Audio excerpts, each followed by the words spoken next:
ამბობენ, რომ კრემლი აპირებს 9 მილიონი ჯარისკაცის მობილიზებას უკრაინაში, რათა ანაზვაუროს რუსეთის პროგრესის ნაკლებობობა მიმდინარე კალენდარულ წელს. ცხადია, რომ ეს პუტინისთვის უზარმაზარი პოლიტიკური რისკი იქნება. უკვე თითქმის 4 წელია, რაც მან ამ პოლიტიკას თავი დაანება, რადგან წინა ჯერზე, როცა სცადა, ეს უკიდურესად არაპოპულარული აღმოჩნდა. მაგრამ დღეს უნდა განვიხილოთ ერთი ფარული პოლიტიკური რისკი, რომელზეც არავინ საუბრობს. რა მოუვა იმ ადამიანების კეთილდღეობას, ვინც უკან რჩება? ცხადია, ვინც უკრაინაში გაგზავნიან ძალიან გაბრაზდება. იქამდე მისასვლელად ქვეყანაში დიდი არეულობა იქნება, რადგან ჩვეულებრივი რუსი კაცები ყველანაირად ეცდებიან თავი აარიდონ სამსახურს. გაგზავნილთა მეგობრები და ოჯახიც გაბრაზებული იქნება და მათი შეშფოთება გაგრძელდება მანამ, სანამ ეს ძალიან სპეციალური სამხედრო ოპერაცია არ დასრულდება.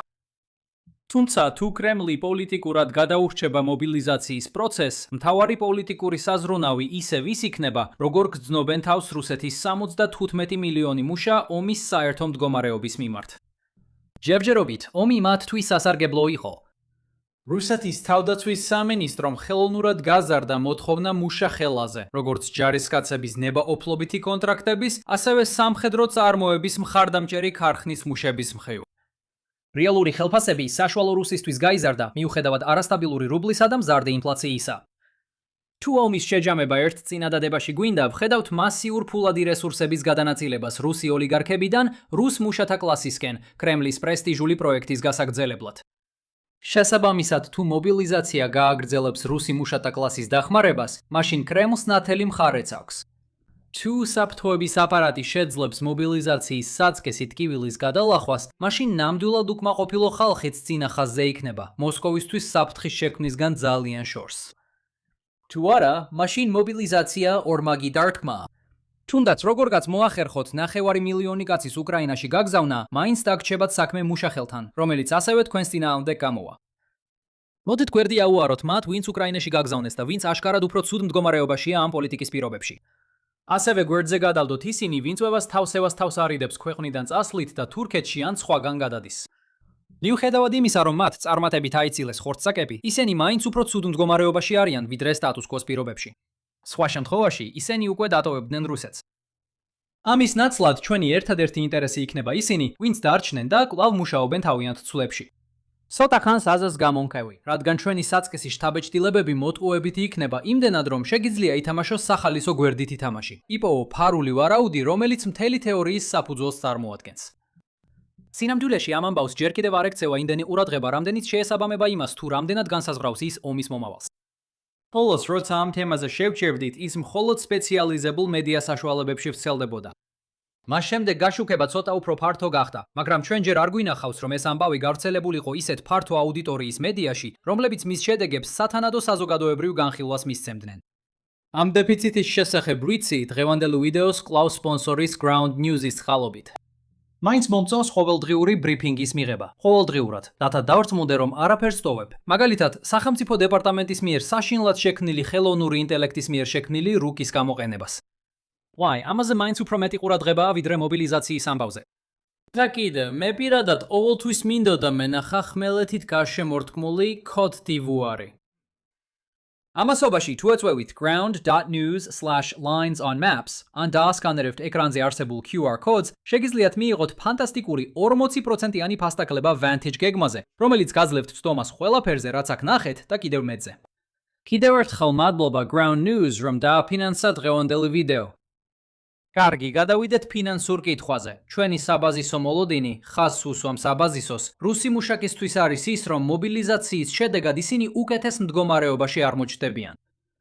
მიზეზი მოთხოვნა მიწოდების საბაზისო პრინციპებია. ეხლა ნაკლები ადამიანია დარჩენილი იმავე რაოდენობის სამუშაოს შესასრულებლად, როგორც ადრე. იმისთვის, რომ დამსაქმებლებმა შეავსონ ვაკანსიები და არ მისცენ თავიანთ თანამშრომლებს სხვაგან გადასვლის საშუალება, საჭიროა ხელფასების გაზრდა. ყველაფერი ასე მარტივია. შეიძლება ეს ისტორია უკვე გეცნობათ. მეორე მსოფლიო ომიდან, როცა ამერიკელების დიდი ნაწილი გადაცურა წყნარი და ატლანტის ოკეანეები და მოულოდნელად მათთვის, ვინც სახლში დარჩა, ხელფასები გაიზარდა. ან კიდევ უფრო უკან შეგიძლიათ დაბრუნდეთ შავი ჭირის პერიოდამდე, როცა კიდევ უფრო მეტი ადამიანი იღუპებოდა და მუშახელი ამ დეფიციტს იყენებდა, რომ დამსაქმებლებისგან ხელფასის გაზრდა მოეთხოვა. რაც შეეხება ამ ხელფასების ზრდის მასშტაბს, აქ უკვე უნდა გადავიდეთ იმაზე, რასაც ალბათ ინფორმირებულ ვარაუდს უწოდებდით. შეგვიძლია დავიწყოთ იმაზე დაფიქრებით, კონკრეტულად რა იცვლება აქ. საუბარი არ არის მხოლოდ იმ 500,000 კაცზე, რომლებიც უკრაინაში მიდიან. ასევე უნდა გავითვალისწინოთ, რომ კიდევ უფრო მეტი სამუშაო ძალა ტოვებს ქვეყანას, რათა სამხედრო სამსახურს თავი აარიდოს. ბოლო ჯერზე, როცა რუსეთმა მხოლოდ 300,000 კაცი მოიწვია მობილიზაციაზე, დაახლოებით 300-დან 700,000-მდე ადამიანი კიდევ წავიდა ქვეყნიდან. ამჟამინდელი სიტუაციისთვის 500,000 ჩავთვალოთ.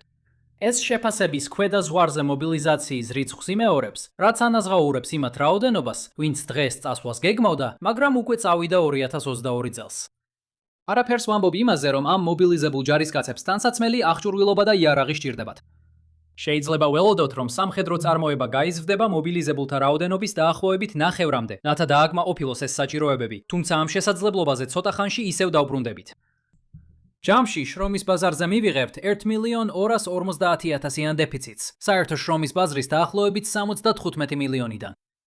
ეხლა ნორმალურ პირობებში შრომის მოთხოვნასა და სადამიწოდებას შორის 1%-იანი ცვლილება იწვევს ხელფასების დაახლოებით 0,3-დან 0,4%-მდე ზრდას. 1,250,000-იანი დეფიციტი შრომის ბაზარზე საერთო შრომითი ძალის 75 მილიონიდან წარმოადგენს 1,67%-იან ცვლილებას. ამიტომ ეს იწვევს ხელფასების საერთო ზრდას, რომელიც მერყეობს 0,5%-დან 0,77%-მდე. თუმცა ამ ზრდის დიდი ნაწილი დროებითი იქნება, რადგან გრძელვადიან პერსპექტივაში დამსაქმებლები ამცირებენ აღჭურვილობის რაოდენობას ახალი სტატუს კვოს შესატყვისად და მთლიანად ეკონომიკა მცირდება. მეორეს მხრივ, რუსეთი ამჟამად ჩვეულებრივი ადგილი არ არის. ჩვენ ვსაუბრობთ 1,67%-იან ცვლილებაზე, მაშინ როცა უმუშევრობა ოდნავ 2%-ზე მეტია. და ხელფასების ზრდა ექსპონენციალურად იზრდება, როცა სრულ დასაქმებას უახლოვდებით.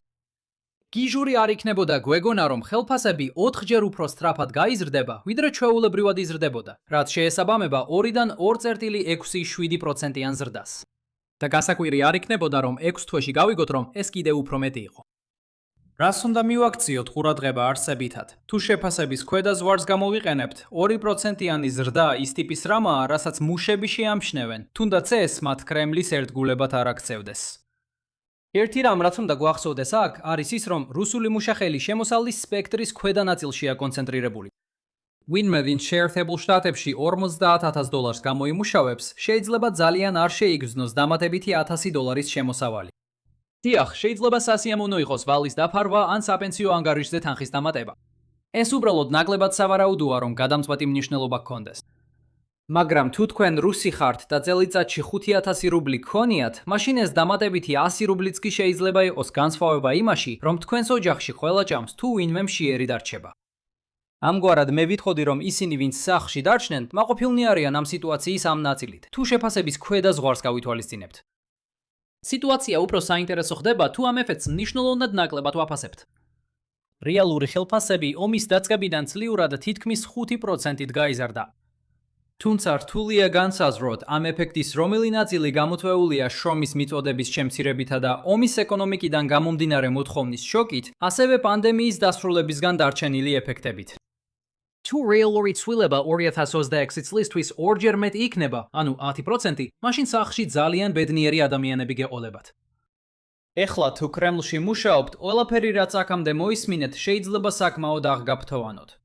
შეგიძლიათ ერთი ფასი გადაიხადოთ და შემდეგ ორივე სარგებელი მიიღოთ. ანუ, თუ შეძლებთ გადაურჩეთ საწვისი მობილიზაციის პოლიტიკურ არეულობას, ბრძოლის ველზე უკრაინის წინააღმდეგ იძენთ იძულების ძალას. დამატებით, სახლში 2 ძალიან ბედნიერი მუშა ყავთ. მაგრამ ეხლა დროა, რომ ამ ოპტიმიზმს ცივი წყალი გადავასხათ. გახსოვთ, როგორ თქვი, რომ ყველაფერს, რასაც მანამდე ვამბობდი, ერთი ფარული ვარაუდი ამოძრავებდა. შეამჩნიეთ ეს, 3 რამ განაპირობებდა რუსი მუშების ხელფასების ზრდას აქამდე. პირველი, სამუშაო ძალის შემცირება, იმის გამო, რომ ყველა უკრაინაშია გაგზავნილი. მეორე, ომთან დაკავშირებული სამუშაოების მოთხოვნის ზრდა ქვეყანაში. და მესამე, თავდაცვის სამინისტროს კონტრაქტები, რომლებიც აუცილებელი იყო პირველი ნაწილის შესანარჩუნებლად. მაგრამ დაფიქრდით, რა მოხდება თუ კრემლი მობილიზაციის გამოცხადებას გადაწყვეტს. მთელი აზრი იმაში, რომ 500,000 ჯარისკაცი აიძულონ უკრაინაში წასვლა, ისაა, რომ კრემლს არ მოუწიოს მათთვის საბაზრო ხელფასების გადახდა. თუ ასია მოსალოდნელია, რომ კრემლი კონტრაქტის შეთავაზებებს მაშინვე გააუქმებს, როგორც კი მობილიზაციის ბრძანებებს მოაწერს ხელს. ან იქნება ისინი იმდენად მცირე თანხამდე დაიწერს, რომ ამ განტოლებისთვის მნიშვნელობა აღარ ექნება.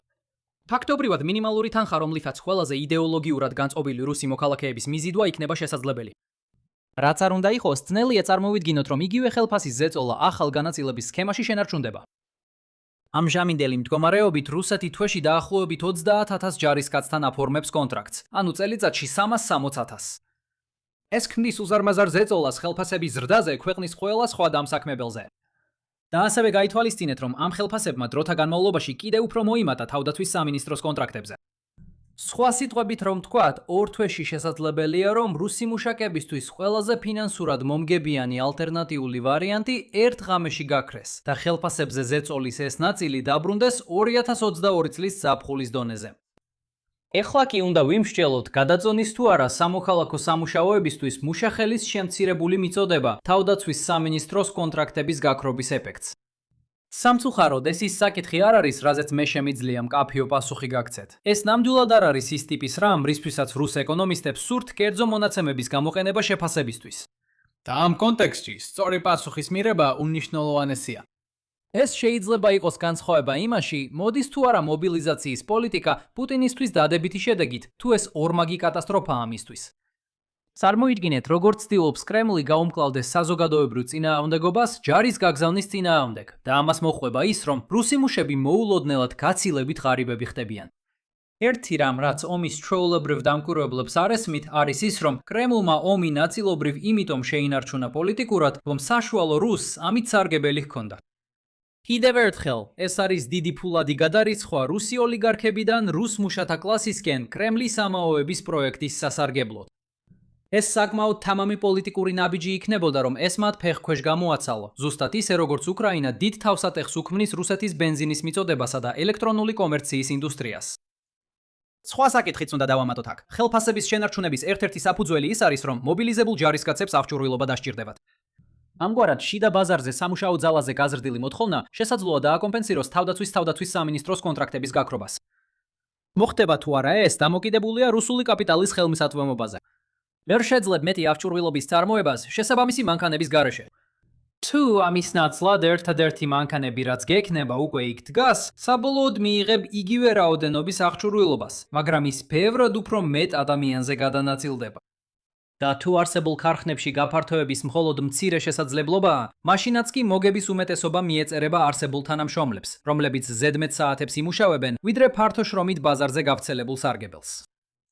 საბოლოო შედეგი ის არის, რომ საშუალო რუსი მაინც უკეთეს მდგომარეობაში იქნება, ვიდრე იმ შემთხვევაში, თუ ომი საერთოდ არ იქნებოდა. მაგრამ ეს უკვე ასახულია იმაში, თუ როგორ გრძნობენ რუსი მოქალაქეები ომის მიმართ. და რაც მოხდება, თუ ვივარაუდებთ, რომ კონტრაქტების გაქრობის ეფექტი დომინირებს, არის ის, რომ ბევრი მუშა მოულოდნელად თავს უფრო ღარიბად იგრძნობს. და უნდა დავასრულო იმით, რომ აღვნიშნო, ეს ყველაფერი არ ითვალისწინებს იმ შემთხვევით ეფექტებს, რაც მობილიზაციას ახავს თან ეკონომიკურად ეფექტური კონტრაქტების სისტემის გამოყენების ნაცვლად. ზოგი სამუშაო ერთმანეთის დამატებაა, რაც ნიშნავს, რომ ჩემი ყოფნა ზრდის შენს პროდუქტიულობას და პირიქითაც. მაგალითად, თუ მე კრიზისული მოლაპარაკებების თეორიის ექსპერტი ვარ, შენ კი ამ თემაში კარგად ერკვევი და თან ვიდეო წარმოების ექსპერტიც ხარ, მაშინ მე და შენ ერთმანეთს ვაძლიერებთ ვიდეოს საბოლოო წარმოებისთვის. პრობლემა მაშინ ჩნდება, როცა მობილიზაცია შემთხვევით გაგზავნის წინა ხაზზე. მე ნაკლებ ფულს ვიღებ იმის გამო, რომ სამუშაო ძალა შემცირდა. მიზეზი, რატომაც ეს არ ხდება ნებაყოფლობითი კონტრაქტების სისტემაში, არის ის, რომ ინდივიდები, რომელთაც ურთიერთშემავსებელი უნარები აქვთ, იღებენ ხელფასის პრემიებს დამსაქმებლებისგან, ზუსტად იმიტომ, რომ შესაბამისი ბიზნესის ნაკადი ბანკოს სახლივითაა. ჩვენი დამსაქმებელი ნამდვილად უნდა შეინარჩუნოს ორივე, აქ რომ შემოსავლის წყარო არ შეწყდეს. და დამსაქმებლები ამას აკეთებენ იმით, რომ უფრო მეც გვიხდიან. დამატებით იმაზე, თუ რომელი მიმართულებით სწავა მუშახელის ბაზარზე რუსების ნაკლებობისა და თავდაცვის სამინისტროს კონტრაქტების არარსებობის ჭიდილი, ეს აუცილებლად უარყოფითად იმოქმედებს ხელფასებზე. კიდევ ერთხელ, ჩვენთვის გარედან რთულია დავინახოთ, როგორ განვითარდება ეს ყველაფერი რუსეთისთვის. ჟანდაბა, რთულია პროგნოზირება, მაშინაც კი თუ ამას შიგნიდან ხედავ. აი რატო, თუ კრემლი მართლაც განახორციელებს თავის სავარაუდო მობილიზაციის გეგმებს სექტემბერში, ჩვენ ვიხილავთ შიდა პოლიტიკურად ყველაზე მწვავე ვითარებას რუსეთისთვის 2022 წლის შემოდგომის შემდეგ. კიდევ ერთხელ მადლობა Ground News რომ დააფინანსა დღევანდელი ვიდეო. ეწვიეთ ground.news/lines on naps. ან დაასკანერეთ ეკრანზე მოცემული QR კოდი, რათა მიიღოთ შესანიშნავი 40%-იანი ფასდაკლება Vantage გეგმაზე. თუ მოგეწონათ დღევანდელი ვიდეო, გთხოვთ მოიწონეთ, გააზიარეთ და გამოიწერეთ არხი და ხვალ ისევ გნახავთ. იყავით კარგად.